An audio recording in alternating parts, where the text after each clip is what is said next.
સરહદી વિસ્તાર વિકાસ કાર્યક્રમની અનુદાનિત કરોડોની રકમ તથા વિકાસ સુવિધાના કામોમાં જવાનો તેમજ માપદંડ મુજબના સરહદી ગામો ગ્રામ્યજનોને ઉપયોગી કામોને પ્રથમ અગ્રતા આપવા અને વેળાસર વિકાસ કાર્યો સંપન્ન થાય તેના પર ભાર મૂકતા જિલ્લા કલેક્ટર શ્રી મહેન્દ્રભાઈ પટેલે વર્ષ 2011-12, વર્ષ 2012-13 તેમજ વર્ષ 2013-14માં મંજૂર થયેલ 443 કામોની પ્રગતિના લેખાજોખા લેતા અમલીકરણ અધિકારીઓ હસ્તકની રકમો આગામી માર્ચ 2015 સુધીમાં કાર્યક્ષમ વપરાશ થાય તે જોવા તાકીદ કરી હતી।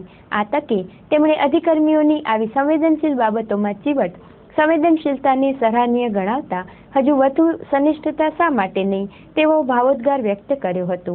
બેઠકને જીવંતતા પ્રદાન કરતા રાપર ધારાસભ્ય શ્રી પંકજભાઈ મહેતાએ અધિકારીઓને અમલીકરણ એજન્સીઓને વિકાસ કામોમાં ઓળખ માટે નંબરવાળી પ્રથા ધરમૂળથી કાઢી નાખવા તથા લોકજીભે ચડેલ સ્થળોને નામોલ્લેખ કરવાનું જણાવતા બિનજરૂરી બેવડામાં ડુપ્લિકેશન ન થાય તે બાબતે સતર્ક કરતા સરહદના સંત્રીએ સરહદવાસીઓ સુધી આવા કામોની સુવિધા સુખાકારીને પણ સંવેદનશીલતા સુરક્ષાની દ્રષ્ટિકોણ સમયનો તકાદો ગણાવ્યો હતો।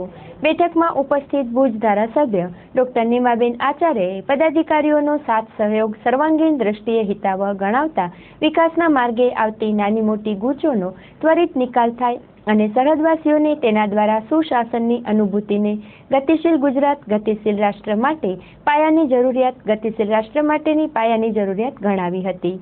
પ્રારંભમાં પ્રસંગ પરિચય ઉપસ્થિતોને આવકાર આભાર દર્શન જિલ્લા આયોજન અધિકારી શ્રી ઓઝા તથા આયોજન સ્ટાફે કર્યું હતું। બેઠકમાં ડીડીઓ શ્રી રાજેન્દ્રભાઈ ભાલારા ઉપસ્થિત સુરક્ષા અધિકારીએ તેમના અનુભવી સુચારુ સુઝાવો આપ્યા હતા।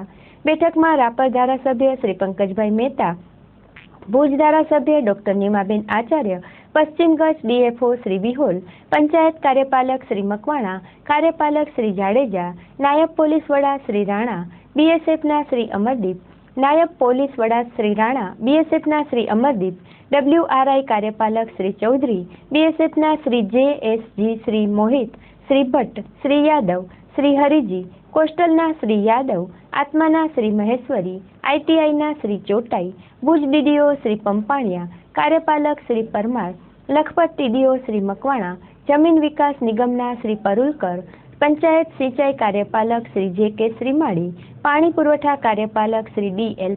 ફફલ, શ્રી કાનાણી, કાર્યપાલક શ્રી સોઢા, શ્રી ખેંગાર, સીડીએચઓ ડોક્ટર પંકજ પાંડે તથા સુરક્ષા એજન્સીના અધિકારીઓ તથા કર્મચારીઓ ઉપસ્થિત રહ્યા હતા।